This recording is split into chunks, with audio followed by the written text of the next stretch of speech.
We're going to move on to some Texas news. So yesterday, Tom Oliverson. I don't like it.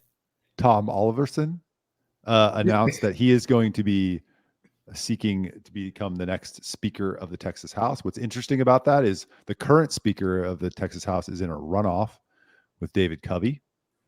So has not lost yet. I think people expect that there's a good chance that he'll lose, but who knows? And Oliverson just throws himself out there as wanting to be the next Speaker. What's going on, Charles? Yeah, Charles, I'll let you go first since you fucking love this guy. I do like Tom Oliverson. I think he's a good guy. I think he is a good rep. I like our Harris County people. But do I know what's going on? You like Sheila Jackson Lee? Some of our Harris County people. But do I know what's going on? I don't know. I mean, I think so. There is a running narrative on Twitter that there is an attempt by Lieutenant Governor to kind of have influence across the board in the state legislature. And this could be it because they are close. Do I know if that's true or not? I don't know. I do think, I mean, listen, I think he's a very tactful and artful legislator.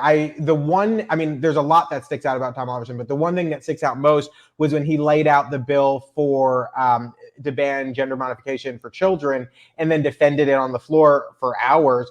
I mean, the way he did that, I always recommend people go watch that. It was very artful. It was very thoughtful in the way he did it. And it was kind of like it was an example of like legislative prowess that I don't watch the legislature all the time. So maybe that's why I don't see it all the time, but I thought it was really interesting to watch. So yeah, I don't know, but I do find it interesting. And listen, as long as someone's name from Harris County is always in the mix for anything, I'll take it. God, you love Sheila Jackson Lee. Tell us why you were so anti-Tom Oliverson.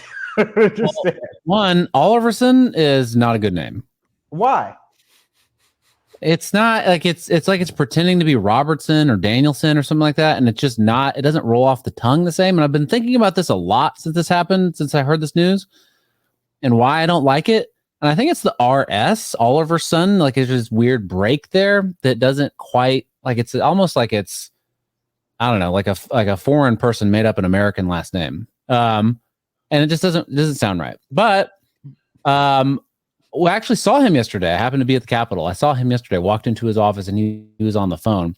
And I think he was saying something about, I think he said that he wanted to protect Texas's neighborhoods, protect the character of Texas neighborhoods, I think is what he was saying on the phone. I love that, by allowing more development so that people can really enjoy their neighborhoods. I'm all on board with that. I followed up with him about that.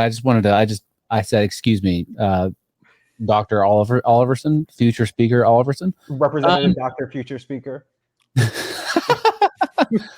Representative Dr. Future Speaker, I couldn't help but overhear you saying you wanted to protect the character of Texas neighborhoods. How do you feel about Texans for Reasonable Solutions? And I know that answer. I'm sure he said, I love it. I love that group. I love what they're fighting for. He actually said, they impressed me at first, but one of their board members is on this really crazy podcast. And he makes a lot of terrible points about YIMBYism and development and urbanism and stuff like that. And so I don't think I'm really keen on them anymore. But that Grimes girl, whoo, she's got good music. Fair. So that's my experience with Dr. Future Speaker Representative Oliverson. I will give you one thing. I can see why you would say that Oliverson sounds like a name that like a foreign person made up as an American name, because it does sound like they just threw like son on the back of a name, which is like, like I guess when like people think of American names, they're like, oh, let's just add Smith to it or add son to it. So I could see that, because Oliver does sound like John Oliver. What's his name? John Oliver. Yeah, John Oliver. You Oliver just said that you love his show. Don't pretend like I did not say that. But I don't know. We're early on this race. I have no idea what's going to happen. I'm watching it from afar with interest, only because someone from Harris County's name is in the hat. Did you guys see Phelan's response? I did. I watched a video. It was like, how's he feeling about this? He said, you're only doing this because you live next to the lieutenant governor. Yes, I did see that. to see. Like literally, like their houses are next door, same neighborhood. I think they're on the same block. I don't know that they're directly I next wonder door. how Yeah. dense that neighborhood is. The only I think it's pretty dense. I think the minimum lot size there is about 1,000 square feet, and Minimum lot size has nothing to do with how. and they allow multifamily development in between each single family, and they have accessory dwelling units all over the place. There's no parking requirements in that neighborhood either. fucking chance that Dan Patrick lives in a dense neighborhood with ADUs. Unless the ADU is a fucking pool house where like high school seniors go and have, fentanyl parties, cocaine parties, whatever, like by the pool. There's no chance. There's no chance Dan Patrick slums it in a dense neighborhood. I would like to just throw out, it's because you just brought this idea to my head. Yes, ADUs can be pool houses. And now that I think about it, Beverly Hills has ADUs because if we recall in the Fresh Prince of Bel-Air, they let Hillary move into the pool house and that was her home, meaning they had an accessory dwelling unit in Beverly Hills on the golf course. So if Beverly Hills can do it, we can do it.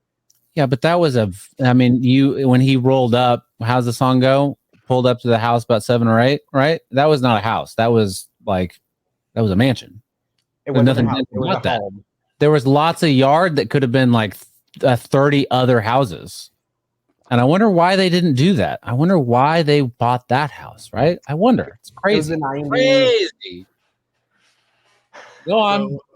So some people think Charles and I were talking about this before the show, that this is part of a bigger play by the lieutenant governor to gain control of possibly the governorship, with him announcing at Texas Public Policy Foundation Summit yesterday that Governor Abbott was in the running for VEP.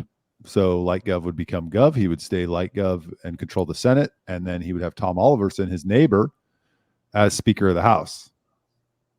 That would be now. I have a prediction that I'll throw out here. Tom Oliverson is not going to be the next Speaker of the House of the Texas Representatives, and Greg Abbott is not going to be the Vice President pick. So it's a nice. It sounds fun, but I don't think it's very likely. Dave Carney, Greg Abbott's closest political advisor, went to Twitter yesterday. I still call it Twitter. It's X, right? I call it Twitter too. Yeah, X. He went to X. If you say it 3 times, then you get some really cool stuff on your browser. Triple X. Elon Musk's son's name, X. He went to Twitter and said, "Oh man, he's tweeted a bunch." I think he said something like, that is not in the cards." Of Abbott being VP. Yes. Well, I heard this morning that Marco Rubio has moved up the list to be